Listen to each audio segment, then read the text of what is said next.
Hello అండి. Welcome back to my channel. ఈరోజు నేను ఈ వీడియోలో మనకి వేసవికాలంలో మొక్కల దగ్గర చక్కగా పచ్చగడ్డి అంతా తీసేసుకున్న చాలా నీట్‌గా ఉంటదండి. వర్షాకాలంలో మాత్రం ఇంకా అందంగా ఉంటాయన్నమాట. పచ్చగడ్డి మధ్యలో నుంచి పువ్వులు. సో, అది గులాబీ మొక్క చుట్టూరు పచ్చగడ్డొచ్చి చూడడానికి చాలా అందంగా ఉంది. ఇదొచ్చేసి మేము మొన్న హాస్పిటల్‌కని వెళ్ళామండి. కాకినాడ వెళ్ళామనమాట. డైరెక్ట్‌గా హాస్పిటల్‌కే వెళ్ళి మళ్ళీ హాస్పిటల్ నుంచే ఇంటికి రావాలంటే అలాగ అవ్వదు కదండీ. మధ్యలో మనకి చాలా తగులుతూ ఉంటాయి కదా! అలాంటి ప్రాసెస్‌లోనే మనకి మురమళ్ళ గోదావరి కాకినాడ వెళ్తుంటే మనకి మురమళ్ళ గోదావరి తగులుతదండి.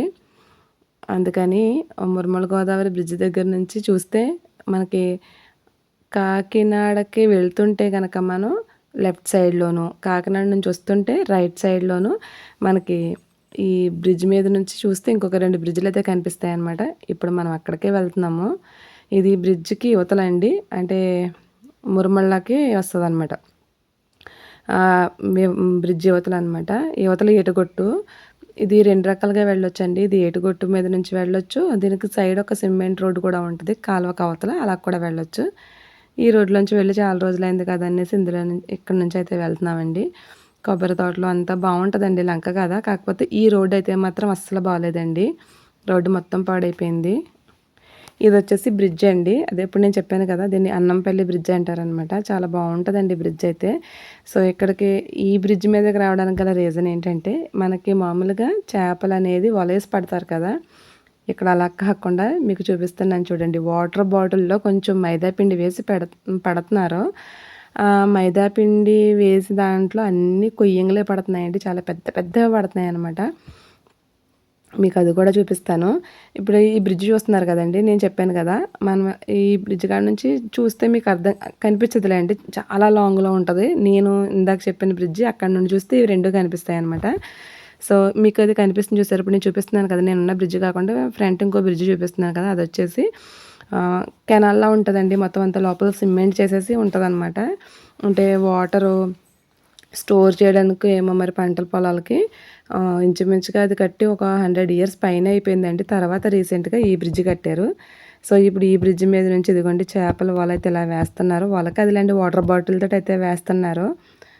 ఆహ్, మనకి కొంచెం ఓపికగా ఉండాలి గానండి చేపలైతే మాత్రం చాలా భలే చేపలైతే పడుతున్నాయి. ఇదిగోండి మీకు ఇక్కడ నేను చూపిస్తాను చూడండి ఇదిగో వాటర్ బాటిల్‌లో చూసారా ఎంత పెద్ద చేప ఉందో? చాలా పెద్దవండి అసల. పైగా రెండోది ఏమీ పడట్లేదండి. ఓన్లీ కొయ్యంగే పడుతుందనమాట. మేము చాలా సేపు ఉన్నాంలెండి. ఒక 1 అవర్ ఉన్నాం. ఒక 30 చేపల దాకా చూసాం. తర్వాత ఇంకా వెదర్ అనేది చాలా బావుందండి. చల్లగా ఉంది. అందుకనేసి ఒక డ్రాప్ టీ తాగుదాము అనేసి నేను టీ అయితే పోస్తున్నాను.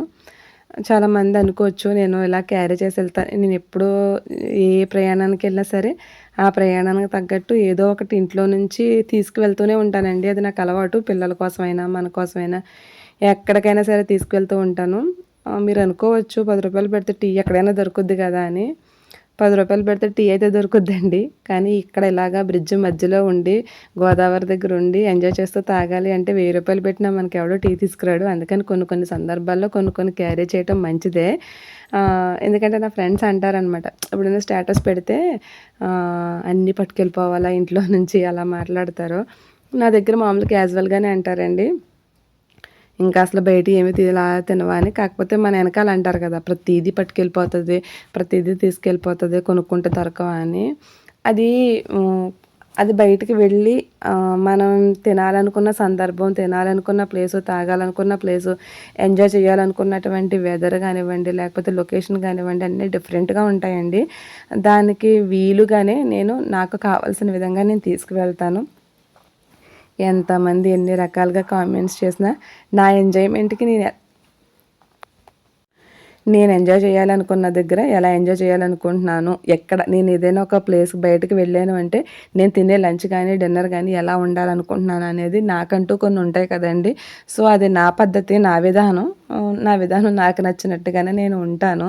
అందుకని ఎవరు ఏమన్నా సరే నేను ఏం చేయాలనుకున్నానో అదే చేస్తానండి.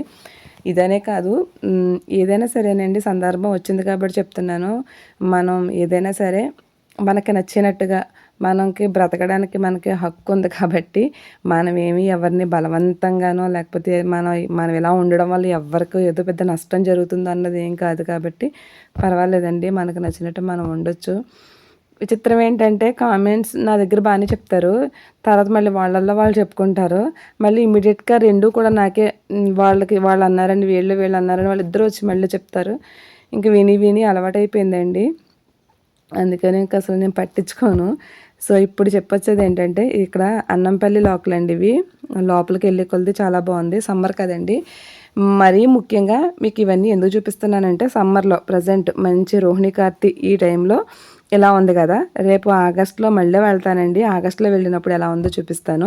సో, ప్రెజెంట్ ఇది లోకల్ అనేది ఎప్పుడో ఓల్డ్ కన్‌స్ట్రక్షన్స్ అండి ఇవన్నీ కూడా. నాకు తెలిసి సర్ ఆర్థర్ కాటన్ అప్పటి ఆ సార్ ఆయన పెట్టినటువంటి అప్పుడే అనుకుంటాను. ఎంత స్ట్రాంగ్‌గా ఉన్నాయి. ఈ రాడ్ ఉందండి. అసలు ఈ రాడ్‌ని ఇప్పుడు కనీసం మనకి ఇలాంటిది ఏంటంటారు దానికి ఆనవాళ్ళకి కూడా దొరకదనమాట. అంత స్ట్రాంగ్‌గా అంత గట్టిగా నాపరాడు ఏదో అంటారు కదండీ! ఆ టైప్‌లో ఉంది. ఇక్కడ కన్‌స్ట్రక్షన్ కూడా మామూలుగా ఓల్డ్ అయిపోయినాయండి మొత్తం బిల్డింగ్స్ అన్నీ కూడా. ఇదిగోండి ఇక్కడ ఒక చెట్లొచ్చేసి ఎలా పడితే అలా ఉందనమాట. ఇంగోండి బిల్డింగ్ చూసారా మొత్తం రావి చెట్లొచ్చేసి అప్పుడెప్పుడో కన్‌స్ట్రక్షన్ అండి అది. నిజంగా మనం ఇప్పుడు కట్టుకునే బిల్డింగ్‌లు అయితే గనక ఇలా కాదండి. మొత్తం ఒక చెట్టు చిన్న కొమ్మొస్తేనే కిందకి ఆ గోడ కూలిపోద్ది. కానీ ఇక్కడ చూసారా ఎంత స్ట్రాంగ్‌గా ఉందో. ఇదిగోండి ఇదే సమ్మర్‌కి ఇలాగా మామూలుగా మట్టి తవ్వుతారనుకుంటానండి. మొత్తం మట్టి అంతా తవ్వారనమాట కాలువకి. మార్నింగు వచ్చేటప్పుడు నేను వెదర్ అంతా చల్లగా ఉంది కదా అని చెప్పేసి ఇడ్లీ అయితే వేశానండి. నేను ఈరోజు జొన్న ఇడ్లీలు అయితే వేశాను. అవి కొద్దిగా కొంచెం ఎక్కువగానే వేసుకున్నాననమాట సరదాగా ఇలా. నాకు తెలుసండి ఇలాగా వెళ్ళడానికి వీలుగా ఉన్న ప్లేస్‌లో ఏం దొరకదు అనేసి. అందుకని నేను ఇంకా ఇక్కడికి తెచ్చుకున్నాననమాట. శుభ్రంగా అక్కడైతే మేము టిఫిన్ తినేసాము.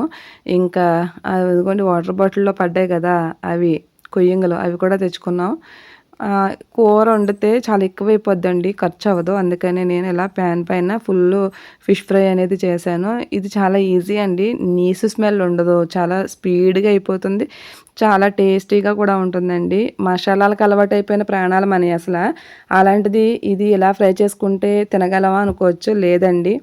చక్కగా అసలు మనకి నీసు స్మెల్లే ఉండదు. మంచిగా చికెన్ పీసుల్లా ఉంటాయన్నమాట. చాలా బావుంటది. ఎలా చేయాలనేది నెక్స్ట్ టైం చూపిస్తానులేండి ఎప్పుడైనా. ఇదొచ్చేసి మనకి చేప గుడ్డు ఉంటది కదండీ! చేప గుడ్డనమాట. దీనికి మనం అదే మామూలుగా పచ్చిరొయ్యలు, మామిడికాయ ఎలా వండుకుంటామో సేమ్ అలాగే ఈ మామిడికాయ ఏసి వండుకుంటే నైట్ వండుకొని డేలో తింటే మాత్రం చాలా బావుంటుందండి. కాకపోతే ముందేంటంటే ఈ గుడ్డుని ఒక కాటన్ క్లాత్‌లో వేసుకొని కొంచెం ఉప్పు నీళ్ళు వేసి ఒక 2 పొంగులు పొంగించుకొని తర్వాత ముక్కల కింద కట్ చేసుకొని సేమ్ యాజ్ ఇట్ ఈస్‌గా మనం కూర ఎలా వండుకుంటామో మామిడికాయ పచ్చడిలు సేమ్ అలానే వండుకోవాలండి. కొంచెం పచ్చిమిరపకాయలు అనేది ఎక్కువ వేసుకుంటే టేస్ట్ చాలా బావుంటది. దీనికనే కదండీ మామిడికాయ ఏసుకున్న కూర ఏదైనా సరే కొంచెం పచ్చిమిరపకాయలు ఎక్కువ వేసుకుంటే టేస్ట్ అనేది చాలా బావుంటది. ఇది చాలా పెద్ద చేపండి. అందుకే గుడ్లెంగ ఇంత పెద్ద పెద్ద సైజు ఉందనమాట అంతాను. నేను హాఫ్ వండుకున్నాను. ఇంకొక హాఫ్ నా ఫ్రెండ్‌కి పంపించాను. సో, ఫైనల్‌గా వ్లాగ్ అయితే ఇదండి. మీకెలా అనిపించింది కామెంట్ చేయండి. నేను ఆగస్ట్‌లో వెళ్ళినప్పుడు మీకు అది అప్పుడు ఫుల్లు వాటర్ తోటి ఎలా ఉంటది అనేది కూడా మీకు నేను చూపిస్తాను. సో, వ్లాగ్ ఎలా అనిపించింది కామెంట్ చేయండి. నచ్చితే గనక లైక్ చేసి షేర్ చేయండి. Thank you.